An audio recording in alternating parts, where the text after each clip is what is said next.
आप सभी को जय मसीह की हिंदी बाइबल स्टडी इस चैनल में आपका स्वागत है। आइए मिलकर एक नए संदेश की ओर हम जाएंगे। हम लोग इस साल के अंत में आ चुके हैं।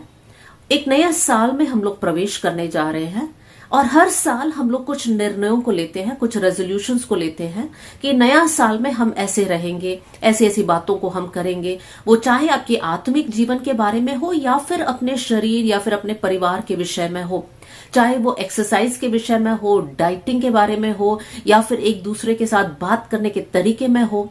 बच्चे इस प्रकार का डिसीजंस लेते हैं कि अब हम लोग ज्यादा मेहनत करेंगे, पढ़ाई पर ज्यादा फोकस करेंगे। तो चाहे छोटे हो या बड़े, सब लोग डिसीजंस लेते हैं और नया साल एक नई शुरुआत के साथ वो लोग आगे बढ़ना चाहते हैं। आज का संदेश का मकसद ही ये है कि जब आप लोग नए साल में प्रवेश करते हैं तो इस संदेश को अपने मन में रखते हुए आपका न्यू ईयर रेजोल्यूशन ये होने पाए कि इस संदेश के अनुसार मैं आगे बढ़ूंगा या फिर आगे बढ़ूंगी। आज का वचन का शीर्षक ये है कि आप अपने मन को किन बातों पर लगाते हो। आज वचन के अनुसार मैं इस टॉपिक को दो भागों में बांटना चाहती हूँ। एक तरफ जहां पर लोग व्यर्थ की बातों पर मन लगाते हैं और दूसरी तरफ जहां पर हमें स्वर्गीय बातों पर मन लगाना है। तो इन दोनों बातों के लिए मैं आयत को बताना चाहती हूँ और हम लोग दोनों विषयों में सीखने जा रहे हैं और हम लोग ये प्रार्थना करेंगे, इस संदेश के अंत में ये निर्णय लेंगे कि हम लोग संसारिक या फिर व्यर्थ की या फिर धोखे की बातों पर हम मन नहीं लगाएंगे, बल्कि हम लोग स्वर्गीय बातों पर हम मन लगाएंगे। तो आइए कुछ आयतों को हम पढ़ते हैं। सबसे पहले योना का किताब अध्याय 2 आयत 8। जोना चैप्टर 2 वर्स 8। यहां पर हम इस प्रकार पढ़ते हैं, जो लोग धोखे की व्यर्थ वस्तुओं पर मन लगाते हैं वे अपना करुणा निधान को छोड़ देते हैं। तो सबसे पहले हम लोग ये सीख रहे हैं कि कुछ लोग ऐसे हैं जो धोखे की व्यर्थ की बातों पर अपना मन को लगाते हैं। एक और आयत को पढ़ना चाहती हूँ, कोलोसियों की पत्री अध्याय 3 आयत 2। कोलोसियंस चैप्टर 3 वर्स 2 में पौलुस इस प्रकार कहता है, पृथ्वी पर की नहीं परंतु स्वर्गीय बातों पर मन लगाओ। तो दो आयत हमने अब पढ़ा। सबसे पहले कि कुछ लोग धोखे की व्यर्थ की बातों पर मन लगाते हैं, जबकि पौलुस हमें सिखाता है कि संसार की बातों पर नहीं, धोखे की बातों पर नहीं, व्यर्थ बातों पर नहीं, बल्कि हमें स्वर्गीय बातों पर हमारा मन को लगाना चाहिए। ये दोनों आयत को जब हम लोग पढ़े हैं तो हमें अपने आप को जांचना है कि हम हमारा मन को संसारिक बातों पर लगाते हैं या फिर स्वर्गीय बातों पर लगाते हैं। दोनों के लिए मैं कुछ आयतों को लेकर और अच्छे से समझाना चाहती हूँ। सबसे पहले हम लोग इस पॉइंट पर फोकस करेंगे कि धोखे की व्यर्थ की बातों पर मन लगाने का मतलब क्या है। हमने योना की किताब से इस आयत को पढ़ा। योना मछली के पेट में है। मछली के पेट में पड़े हुए वो प्रार्थना करता है और वो है पश्चाताप का प्रार्थना। और प्रार्थना के अंत में योना इस प्रकार कहता है कि जो अपने मन को धोखे की व्यर्थ की बातों पर लगाते हैं वो अपना करुणा निधान परमेश्वर को छोड़ देते हैं। योना इस प्रकार की प्रार्थना क्यों कर रहा है? क्योंकि योना ने व्यर्थ की बातों पर मन लगाया। कैसे? परमेश्वर ने योना से कहा कि तुझे निनवे जाना है, लेकिन योना निनवे जाना नहीं चाहा, अपनी मर्जी चलाकर तर्शिश की ओर चला गया। देखिए यहां पर योना डिसओबीडियंट है, आज्ञा का उल्लंघन करता है। इसका मतलब जब भी हम परमेश्वर की व्यवस्था को तोड़ते हैं या परमेश्वर की आज्ञा को नहीं मानते हैं, उसका मतलब यह है कि हमने संसारिक बातों पर मन लगाया है। क्यों? क्योंकि हम हमारी इच्छा को करना चाहते हैं। हम लोग परमेश्वर की इच्छा को छोड़कर, परमेश्वर का वचन जो हमें सिखाता है वो छोड़कर हम लोग वो करते हैं जो ये संसार के लोग करते हैं। योना ने वही किया। वो परमेश्वर ने कहा हुआ जगह पर नहीं गया, लेकिन अपना बुद्धि लगाकर वो तर्शिश की ओर चला गया। तो मेरे प्रियो, धोखे की बातों पर मन लगाना या फिर संसारिक बातों पर मन लगाने का ये मतलब है कि परमेश्वर का वचन को हम नहीं मानते हैं। आगे हम बढ़ेंगे। इसी पॉइंट में एक और आयत को मैं आपके सामने पढ़ना चाहती हूँ। भजन संहिता साम 62 वर्स 10। भजन संहिता 62 आयत 10 और उसका दूसरा भाग। यहां पर हम इस प्रकार पढ़ते हैं, चाहे धन संपत्ति बढ़े तो भी उस पर मन ना लगाना। यहां पर भजनकार क्या कहता है? दाऊद कहता है कि चाहे धन और संपत्ति बढ़े तो भी हमारा मन उन धन संपत्ति पर नहीं रहना चाहिए, हमारा मन परमेश्वर की ओर लगाना चाहिए। तो संसारिक बातों पर जो मन लगाते हैं या फिर धोखे या व्यर्थ की बातों पर जो मन लगाते हैं, वो वास्तव में अपना धन संपत्ति पर मन लगा रहे हैं। बहुत से वक्त हम ऐसे देख पाते हैं, हो सकता है कि आप उनमें से एक है, कि जब मुश्किल परिस्थितियां हैं या फिर जब कमी घटी हमारे परिवार में है, हम बहुत प्रार्थना करते हैं, हम परमेश्वर को खोजते हैं, वचन पढ़ते हैं, संगति करते हैं। उदाहरण के लिए मान लो आपको एक जॉब की तलाश है और आप तलाश करते करते परमेश्वर से प्रार्थना कर रहे हैं, परमेश्वर के करीब आ रहे हैं और परमेश्वर आप पर अनुग्रह कर कर एक अच्छा जॉब आपको दे देता है। तो उसके बाद वो व्यक्ति परमेश्वर को भूल जाता है और जॉब पर अपना ध्यान लगाता है। तो इसका मतलब है वो व्यर्थ की बातों पर अपना मन लगाता है। तो आप इस प्रकार सोच सकते हैं, क्या जॉब करना गलत है? क्या जॉब पर फोकस करना गलत है? नहीं, गलत नहीं है। हमें जॉब करना है, ध्यान से करना है, जिम्मेदारी के साथ और बहुत ही विश्वास योग्यता के साथ हमें हमारा काम को पूरा करना है। लेकिन हमें उस जॉब के कारण परमेश्वर को नहीं छोड़ना चाहिए। परमेश्वर पहला है, बाद में जॉब है।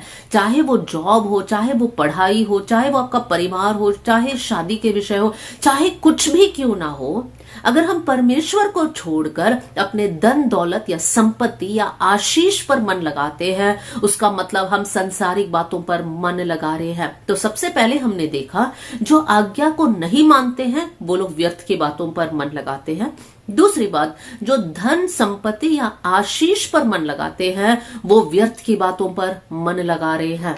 आगे हम पढ़ेंगे फिलिपियों की पत्री अध्याय 3 आयत 18 और 19। Philippians chapter 3 verse 18 and 19। यहां पर हम पढ़ते हैं, क्योंकि बहुत से ऐसे चाल चलते हैं जिनकी चर्चा मैंने तुमसे बार बार की है और अब भी रो रो कर करता हूं कि वे अपनी चाल चलन से मसीह के क्रूस के बैरी है। उनका अंत विनाश है, उनका ईश्वर पेट है, अपनी लज्जा की बातों पर घमंड करते हैं, वो पृथ्वी की वस्तुओं पर मन लगाए रहते हैं। पौलुस एक झुंड लोगों के बारे में कहता है कि ये लोग पृथ्वी की बातों पर अपना मन लगाते हैं। किस प्रकार के लोग? ये आयत में हम लोग 2-3 प्रकार के लोगों के बारे में पढ़ सकते हैं। सबसे पहले ऐसे लोग जिनका चाल चलन मसीह के क्रूस के बैरी है, मतलब ऐसे लोग जिनका चाल चलन मसीह के खिलाफ है। यहां पर वचन के अनुसार लिखा है कि वो लोग उस मसीह के क्रूस के बैरी है। मतलब परमेश्वर ने जो महान कार्य हमारे जीवन के लिए किया उसको भूलकर वो लोग संसार की तरीके से जी रहे हैं। उनका चाल चलन सही नहीं है, मतलब वो लोग झूठ का सहारा ले रहे हैं, वो लोग धोखा दे रहे हैं, वो लोग गलत काम कर रहे हैं, गलत रिश्ते में वो लोग हैं। मसीह को जानने के बाद भी लोग ऐसे कर रहे हैं, तो वो लोग संसार की बातों पर मन लगा रहे हैं। दूसरी बात इस आयत में हम देख सकते हैं, यहां पर पौलुस आयत 19 में कहता है उनका अंत विनाश है, उनका ईश्वर पेट है, उनका जीने का मकसद खाना है। वो लोग खाना से इतना प्रेम करते हैं कि उनके लिए सब कुछ खाना है।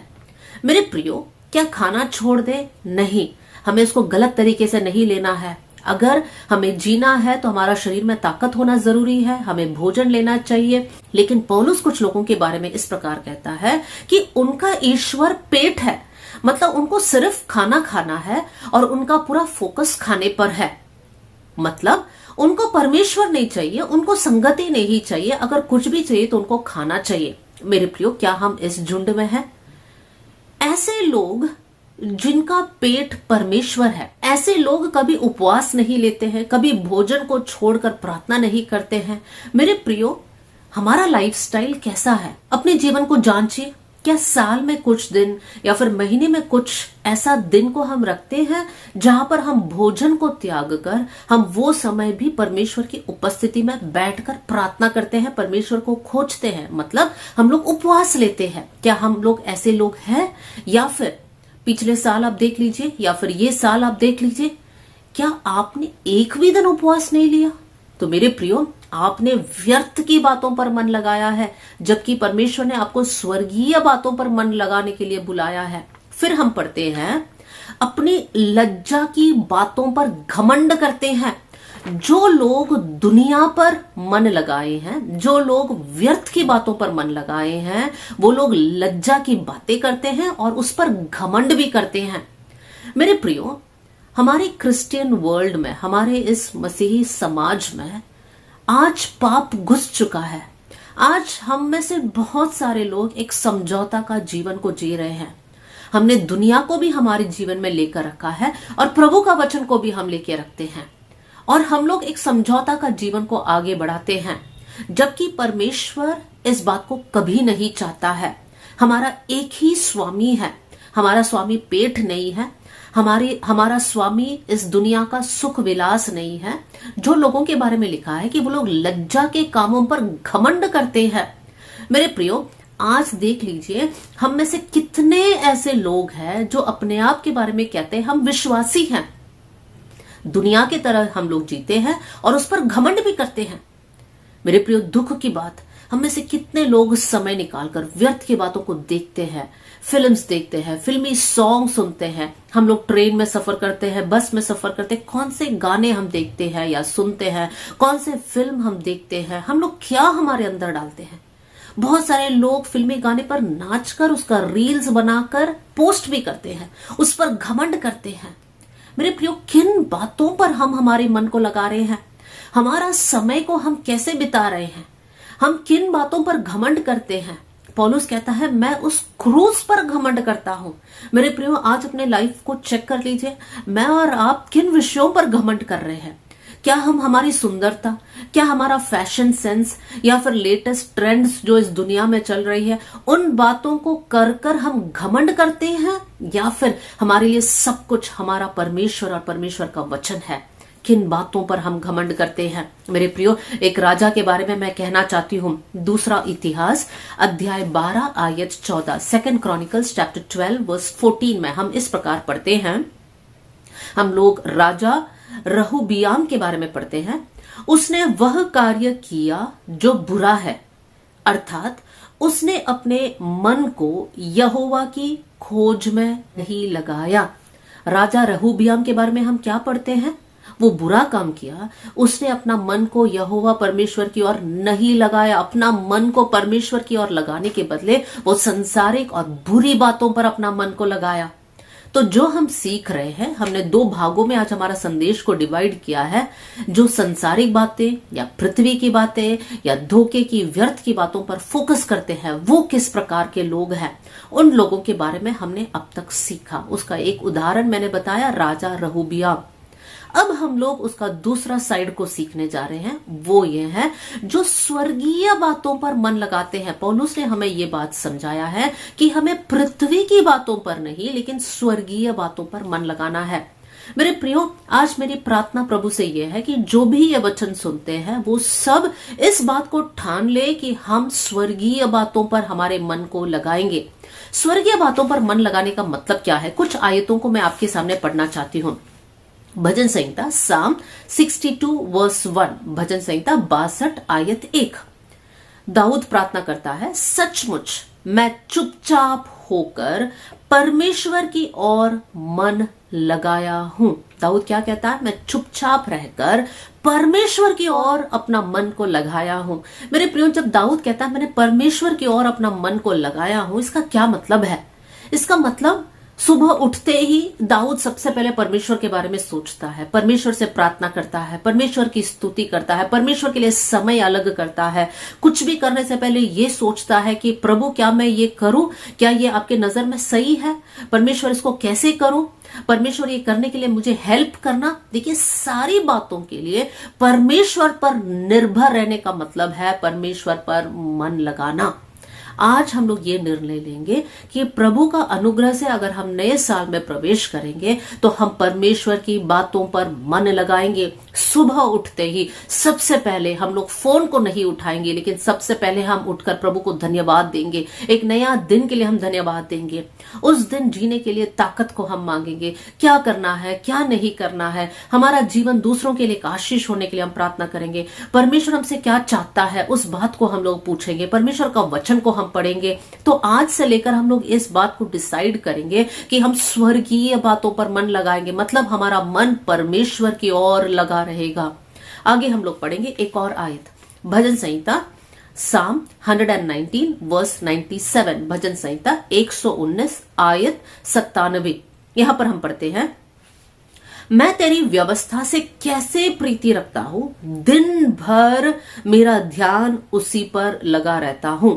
दिन भर मेरा ध्यान, मेरा मन उसी पर लगा रहता हूं। भजनकार कहता है कि प्रभु मैं आपकी व्यवस्था से प्रेम करता हूं और पूरा दिन मैं आपकी व्यवस्था पर ध्यान देता हूं या फिर मैं सोचते रहता हूं। भजन उसका पहला और पहली आयत में हम इस प्रकार पढ़ते हैं, भजनकार कहता है कि मैं तेरी व्यवस्था पर रात दिन मनन करता हूं या ध्यान किए रहता हूं। देखिए, रात हो दिन हो, भजनकार कहता है प्रभु मैं आपके वचन को सोचते रहूंगा।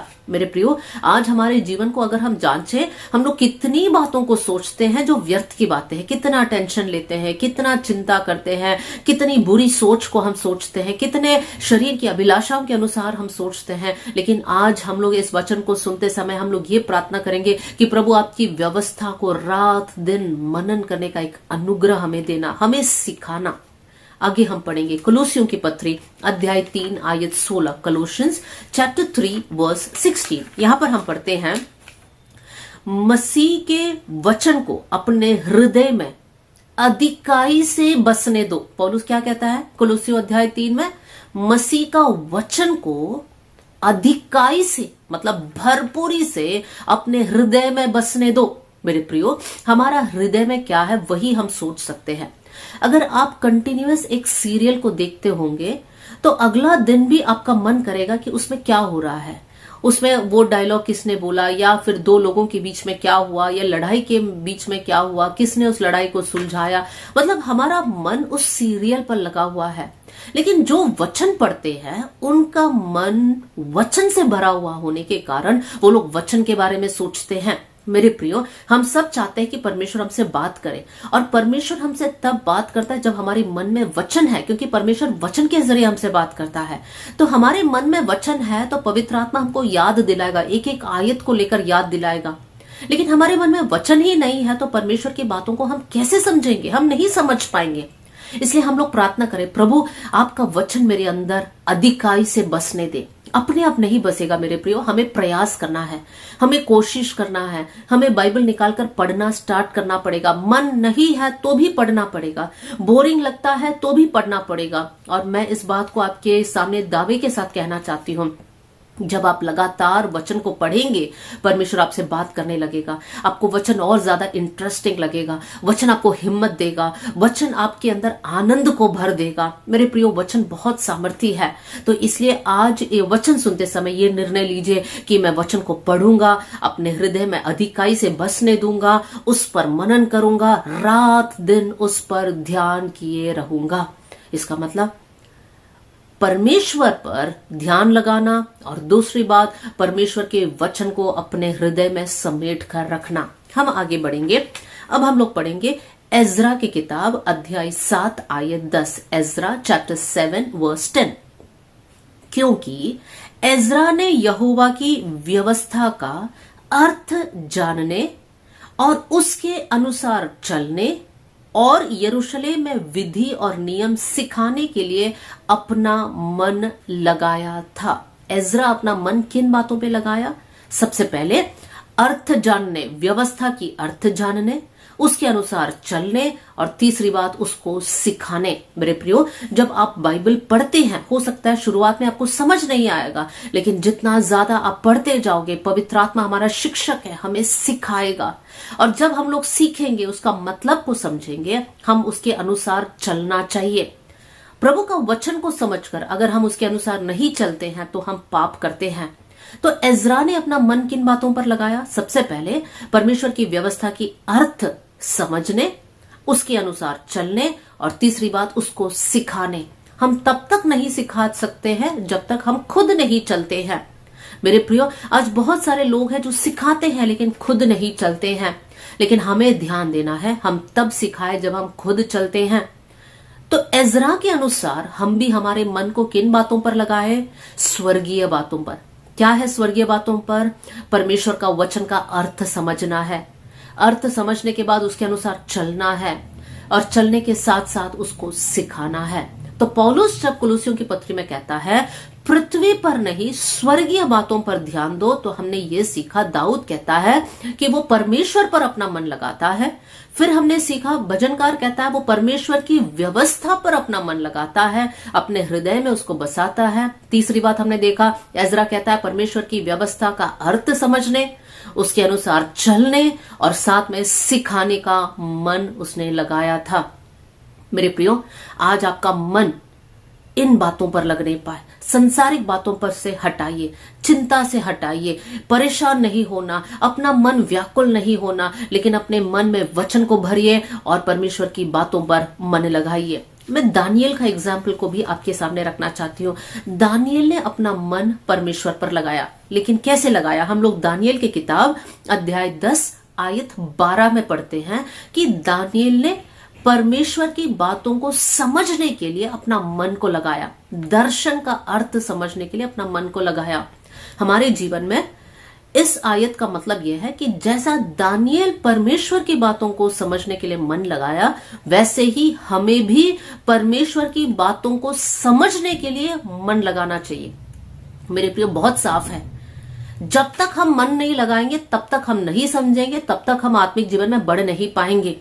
हम बैठे बैठे प्रभु में बढ़ नहीं सकते हैं, हमको प्रयास करना है, आज्ञाकारी हमें होना है। हम बैठे बैठे आज्ञाकारी नहीं बन सकते, हमें कोशिश करना है। हम लोग कहीं बार गिर जाएंगे, लेकिन फिर हमें खड़े होना है। जब हम लोग प्रयास करेंगे तब परमेश्वर की आत्मा की मदद के द्वारा हम लोग सीख पाएंगे। तो दानियल ने अपना मन कैसे लगाया? जब वचन में लिखा है दानियल ने अपना मन लगाया, तो दानियल ने क्या क्या किया? हम वचन में पढ़ सकते हैं, दानियल ने प्रार्थना किया। दानियल का प्रार्थना करने का तरीका कैसा है? अध्याय 6 में हम पढ़ सकते हैं कि दानियल घुटने टेक कर प्रार्थना किया। अध्याय 10 में हम देख सकते हैं दानियल गिड़गिड़ा कर प्रार्थना किया। फिर हम देख सकते हैं दानियल के बारे में, दानियल ने उपवास लेकर प्रार्थना किया।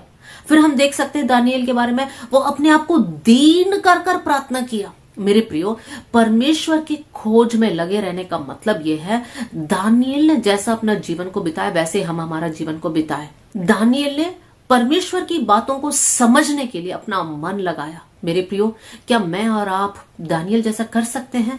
प्रार्थना करना। कैसे प्रार्थना करना? गिड़गिड़ा कर प्रार्थना करना। अगर आपका जरूरत जेन्युइन है, आप सच में परमेश्वर की बातों को समझना चाहते हैं, जब आप प्रभु की उपस्थिति में बैठेंगे तो अपने आप आपकी आंखों से आंसू निकलेगा। अगर आप अर्नेस्ट है, अगर यत्न के साथ आप प्रभु के सामने प्रार्थना कर रहे हैं, आप घुटने टेकेंगे, हाथों को उठाएंगे, या फिर खड़े रहेंगे, आप प्रार्थना करेंगे, या मुंह के बल गिर कर आप प्रार्थना करेंगे। आज कुछ लोग इस प्रकार कहते हैं, मैं लेटे लेटे प्रार्थना करती हूं। मेरे प्रियो, क्या वो प्रभु को आदर देने के जैसा है?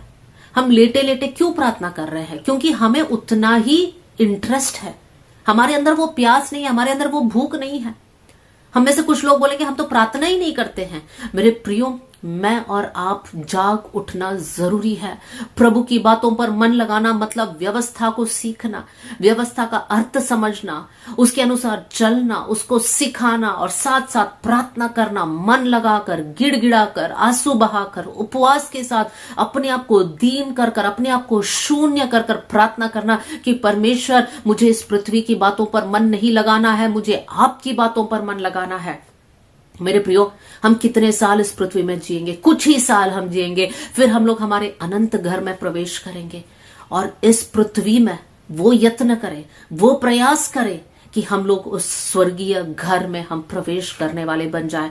प्रभु ने हमें दिया हुआ उद्धार को, अनुग्रह को हम तुच्छ ना समझे। हमारा चाल चलन मसीह के क्रूस के बैरियों के समान नहीं, लेकिन हमारा चाल चलन मसीह ने हमें दिया हुआ बुलाहट के अनुसार होने पाए। एक अंत के 2 आयत को मैं पढ़ना चाहती हूँ।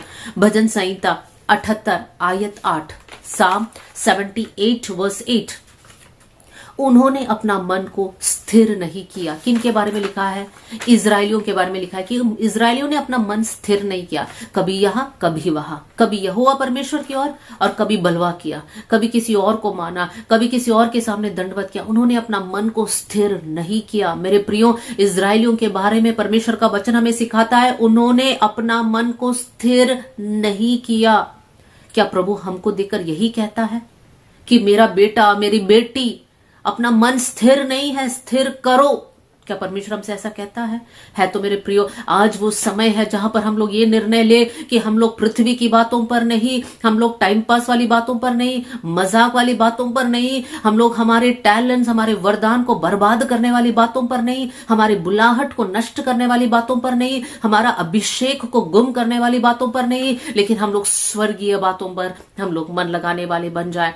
एलिया भी इस प्रकार एक अध्याय में कहता है, पहला राजा अध्याय 18 आयत 21, फर्स्ट किंग्स चैप्टर 18 वर्स 21 में एलिया इजरायलियों से कहता है, कब तक दो विचारों में लटके रहोगे? कितनी दुख की बात है। इजरायलियों को यह समझ नहीं आ रहा है कि गुलामी से निकाला हुआ हमारा परमेश्वर यहोवा के पीछे हमें चलना चाहिए। एलिया उनसे पूछता है, कब तक दो विचारों के बीच में लटके रहोगे? एक फैसला ले लो और उसी के अनुसार चलो। मेरे प्रियो, आज ये संदेश हमारे लिए है। कब तक संसार और परमेश्वर के बीच में लटके रहे? परमेश्वर के लिए जियो। परमेश्वर आपको आशीष देगा। परमेश्वर आपके सोच से बढ़कर, आपके विचारों से बढ़कर आपको आशीष देकर आपको चलाएगा, लेकिन पृथ्वी पर की बातों पर नहीं, व्यर्थ की, धोखे की बातों पर नहीं, लेकिन स्वर्गीय बातों पर हम लोग मन लगाने वाले बन जाए। मैं ये दुआ आपके लिए करती हूं कि आने वाले नए साल में आप अपना मन परमेश्वर की ओर लगाने वाले बन जाए। आइए हम लोग प्रेयर करें। स्वर्गीय पिता, आज का वचन के लिए मैं धन्यवाद देती हूँ। प्रभु, आपका वचन सामर्थ्य है। प्रभु जी, आपके वचन के सामने हम लोग नम्र होते हैं। प्रभु जी, हम लोग संसार की बातों पर मन नहीं लगाना चाहते हैं। प्रभु जी, बहुत से वक्त प्रभु जानबूझकर या अनजाने में भी प्रभु हम लोग संसारिक बातों पर ध्यान देते हैं। हमें माफ कर देना प्रभु जी। परमेश्वर, आज से लेकर हम लोग स्वर्गीय बातों पर, प्रभु आपकी बातों पर हम मन लगाए, परमेश्वर पर हम मन लगाए, परमेश्वर की व्यवस्था पर हम मन लगाए, उसका अर्थ समझने के लिए हम मन लगाए, उसके अनुसार चलने पर हम लोग मन लगाए, उसको सिखाने के लिए हम लोग मन लगाए, प्रार्थना में बढ़ने के लिए हम लोग मन लगाने वाले बन जाए। प्रभु, हमें पीछे खींचने वाली हर एक दुष्ट की शक्ति को प्रभु यीशु मसीह के नाम से मैं तोड़ देती हूँ। प्रभु जी, परमेश्वर, हर एक भाई, हर एक बहन आप में आगे बढ़ने वाले बन जाए। थैंक यू प्रभु, आपने हमारी प्रार्थना सुन लिया। आदर और महिमा आपको देते हुए प्रभु यीशु मसीह के नाम से हम मांगते हैं, amen, amen. God bless you all. जय मसीह की।